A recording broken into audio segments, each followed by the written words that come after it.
avec l'Italie. Allez-vous vous saisir de la question de la répartition des migrants avec les autres pays européens, comme Malte qui ne répond plus aux demandes de coordination de sauvetage? Les personnes secourues se trouvent dans une situation d'urgence absolue. Les prévisions météo indiquent une détérioration significative du climat. Pas du tout. Ces violences...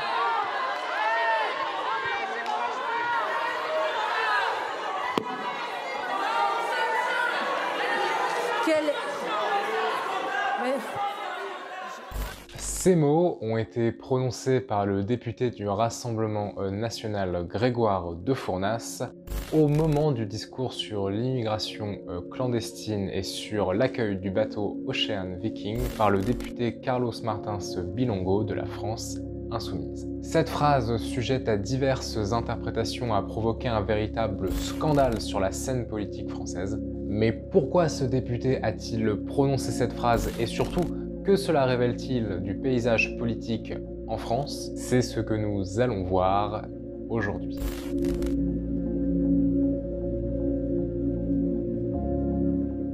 Jeudi 3 novembre avait lieu une séance parlementaire à l'Assemblée nationale où divers sujets d'actualité de la vie politique en France allaient être abordés. Ce sont aussi les traditionnelles questions des députés au gouvernement. Ce jour-ci, par exemple, étaient évoquées les manifestations à Sainte-Soline, la rénovation thermique, la situation des urgences pédiatriques, en bref, bon nombre de sujets de la vie politique française. Et alors que les débats avaient commencé depuis déjà un bon moment, le député Carlos Martins Bilongo du parti de la France Insoumise intervient pour interpeller le gouvernement sur le blocage en Méditerranée du bateau Ocean Viking. C'est un navire humanitaire de l'association SOS Méditerranée qui a recueilli 234 migrants en mer. Alors pour parler vraiment très rapidement de ce sujet, au moment où je tourne cette vidéo, le bateau a été recueilli par la France à Toulon, après plusieurs jours de combat entre l'Italie et la France, qui voulaient que l'Italie assume sa responsabilité et accueille ce bateau. Le député de la France Insoumise était donc en train d'alerter sur la situation de ce bateau en mer, et alors qu'il était en train de déplorer les conditions climatiques qui allaient se dégrader, il s'est passé ceci. Significatif du climat. Pas du tout. Ces mots suscitent aussitôt l'indignation au sein de l'hémicycle. Pas du tout. Ces violences...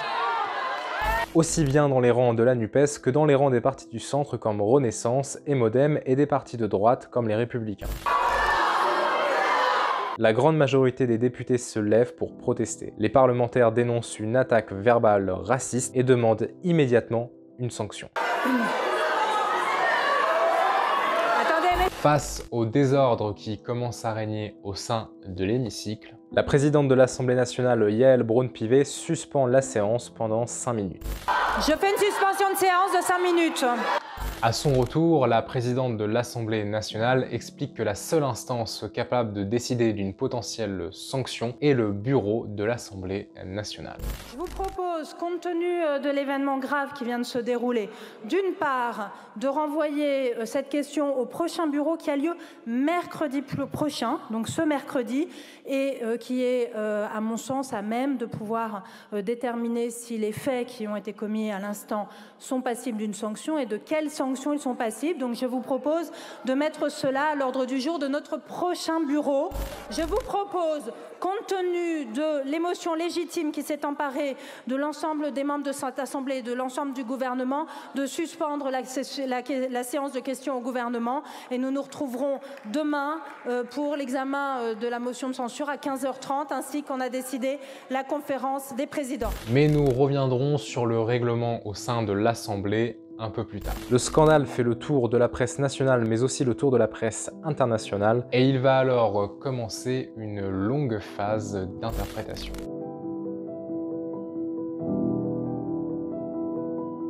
Une fois ces propos diffusés en dehors de l'hémicycle, des interprétations très différentes en fonction des camps politiques vont être faites. La question que tout le monde se pose est: est-ce que Grégoire de Fournas, l'auteur de ces propos, s'est adressé directement à son homologue de la France Insoumise, Carlos Martins Bilongo, ou parler des migrants de ce bateau ou du bateau de migrants, comme il l'a indiqué un peu plus tard? Pour Carlos Martins Bilongo, c'est pour lui une évidence, ses propos lui étaient destinés. Et je ne pensais pas aujourd'hui qu'à l'Assemblée nationale, j'allais me faire insulter. On m'a insulté moi et toutes les personnes qui sont en France et qui ont cette couleur de peau. Et c'est tellement triste. Depuis 4 mois, nous siégeons ici et on voit la vraie face du Rassemblement national. C'est honteux, c'est complètement honteux d'être renvoyé à sa couleur de peau aujourd'hui. Jamais de ma vie, j'ai été enseignant dans ma vie. J'ai eu tous les métiers du monde. Je suis député de la nation et me faire insulter, c'est totalement honteux. Et de voir que le président du groupe du Rassemblement national ne demande pas à la personne qui a proféré cette insulte de quitter l'hémicycle, c'est honteux. Grégoire de Fournas a bien évidemment rétorqué que ses propos ne visaient pas son collègue et dénonce une manipulation de ses propos de la part de la France insoumise. Bien, d'abord je voudrais préciser une chose. Quand j'ai dit qu'il retourne en Afrique, je ne parlais pas du député qui était en train de poser la question, je parlais du bateau passeur de migrants. Voilà, que les choses soient très claires, nous sommes en face d'une manipulation de la France insoumise qui cherche à dénaturer mes propos pour me faire tenir des propos dégueulasses vis-à-vis d'un collègue député français de la nation qui a la même légitimité que moi à siéger dans ces bancs. Voilà. Pour la France insoumise et tous les autres camps politiques, hormis évidemment le Rassemblement national, c'est une évidence que ces propos ont des teneurs racistes. Le président de la République Emmanuel Macron s'est également dit heurté par des mots sensibles au sein de son entourage. Mais comment savoir à qui s'adressait le député du Rassemblement national ? Eh bien, dans un premier temps, Grégoire de Fournas s'est contredit lui-même. Il explique au départ qu'il parlait au pluriel pour désigner les migrants présents dans ce bateau. Puis, il a ensuite changé de défense en expliquant qu'il parlait du bateau de migrants, donc au singulier. Alors, d'apparence, si cela ne semble pas vraiment changer grand-chose, il y a bien ici une nuance très importante. En effet, peu de temps après le scandale, le procès-verbal de l'Assemblée nationale a été rendu public et il est clairement indiqué que la phrase est écrite au singulier et donc adressée à une personne ou bien à un bateau pour migrants, comme l'a expliqué par la suite Grégoire de Fournas. Et le problème est que si le député du Rassemblement national avait continué de se défendre en disant qu'il parlait des migrants, donc au pluriel, le procès-verbal l'aurait très clairement contredit et aurait insinué que cette phrase était bien adressée au député Carlos Martins Bilongo. Grégoire de Fournas a répondu à cette contradiction au micro de BFM TV. L'inverse hier dans votre lettre. Qu'est-ce que j'ai dit, monsieur Toussaint? J'ai votre mail. J'ai dit, si vous avez pu en être... Lorsque j'ai déclaré dans l'hémicycle qu'il retourne en Afrique, ILS, retourne ENT en Afrique. Le bateau de migrants. Alors après, sur la question... Donc c'est quand ça vous arrange, non, quoi, monsieur Toussaint, ce qui est important, c'est le kill. Après, le singulier ou le pluriel, vous avez un bateau avec des migrants. Alors vous pouvez soit parler du bateau et des migrants, ou soit des migrants. Voilà. Mais là-dessus, je suis prêt à assumer les trois. Donc il n'y a pas de difficulté là-dessus. C'est également la ligne de défense qu'a tenue le Rassemblement national. Nous sommes condamnés parce que les Insoumis ont fait une crise d'hystérie en pleine séance. Je considère que ce qu'a subi Grégoire de Fournas est une véritable manipulation qui ne visait pas tant lui d'ailleurs que le Rassemblement national dans son ensemble. Une vague de soutien va naître dans tout le pays avec notamment l'hashtag Je soutiens Carlos sur Twitter. Mais ce qui est très surprenant, c'est qu'après ce scandale, encore une fois, Grégoire de Fournas a supprimé bon nombre de ses tweets sur l'immigration qui étaient, pour certains, plutôt à teneur raciste. Par exemple, en 2019, il écrivait sur son compte Twitter, je cite, « Ça ne choque personne, est-ce que j'ai le droit aussi de me demander si à Lormont, par exemple, il reste encore des blancs parce que je n'ai pas envie d'être le seul là-bas? Si Arwan veut être avec des noirs, il peut aller en Afrique. » Ou bien encore, je cite, « Renvoyer les Algériens en Algérie » ou même, pour terminer sur un dernier tweet, « En Afrique, ils aiment tous la France et ses allocs, on accueille toute l'Afrique, point d'interrogation. »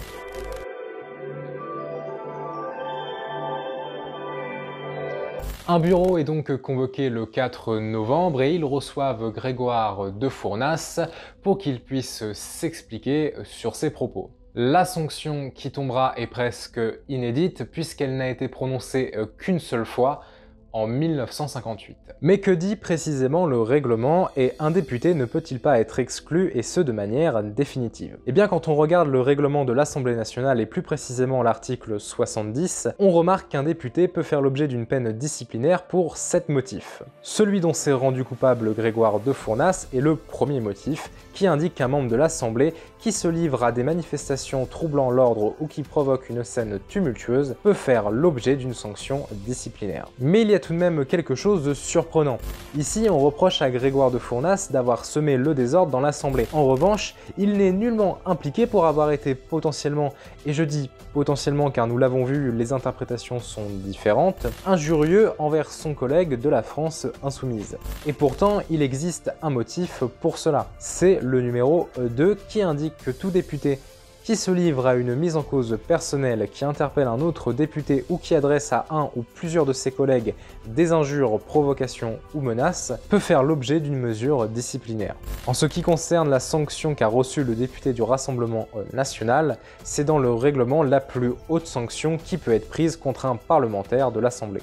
C'est la censure avec exclusion temporaire. Ceux-ci, comme indiqué dans le règlement, sont prononcés par l'Assemblée nationale par assis élevé et sans débat sur proposition du bureau.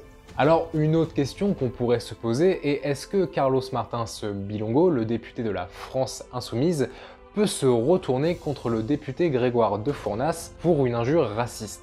Eh bien non. En effet, pour garantir une grande liberté d'expression à nos députés, un député de l'Assemblée nationale ne peut pas se retourner contre un de ses collègues pour des propos qu'il a tenus au sein de l'hémicycle.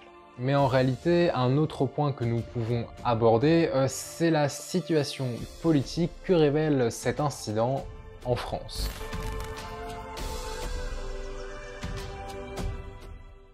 Depuis les dernières élections législatives, le Rassemblement national a pris une part importante dans l'hémicycle, en remportant notamment 89 sièges. Depuis, le RN mène ce que beaucoup appellent une stratégie de dédiabolisation du parti. C'est-à-dire qu'ils essayent de se détacher d'une image dégradante associée au racisme, à la xénophobie ou à l'anti-progressisme par le public. De plus, la politique en France n'a pas été aussi divisée depuis un très long moment. Le parti présidentiel qui n'arrive pas à obtenir la majorité absolue, la large victoire de l'alliance de gauche, la NUPES, ou bien encore ce que nous venons de dire, les 89 sièges remportés par le Rassemblement national, tous ces événements politiques ont fait que les débats sont de plus en plus hétérogènes à l'Assemblée. Et cet événement est venu briser le quotidien politique depuis plusieurs mois. En effet, dans un premier temps, parce qu'il va permettre au parti présidentiel et au président Emmanuel Macron de renouer des liens avec cette aile gauche qu'il a souvent délaissée ces derniers mois. En effet, au-delà des députés de la NUPES, les députés Renaissance et du parti Les Républicains se sont également scandalisés de ces propos et sont sortis ensemble de l'hémicycle. C'est donc un moyen pour le président de la République Emmanuel Macron de se rapprocher de l'aile gauche de l'hémicycle qu'il a souvent délaissé ces derniers mois.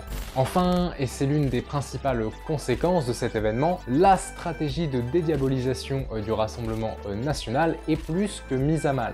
Surtout que cet événement est intervenu juste avant la nomination du nouveau président du parti du Rassemblement national, Jordan Bardella. Celui-ci qui a reconnu des mots pas très fin de la part de son collègue. Cependant, il a tout de même tenu à souligner que le bureau de l'Assemblée n'avait pas retenu l'accusation de racisme, mais plutôt la provocation d'un désordre à l'Assemblée.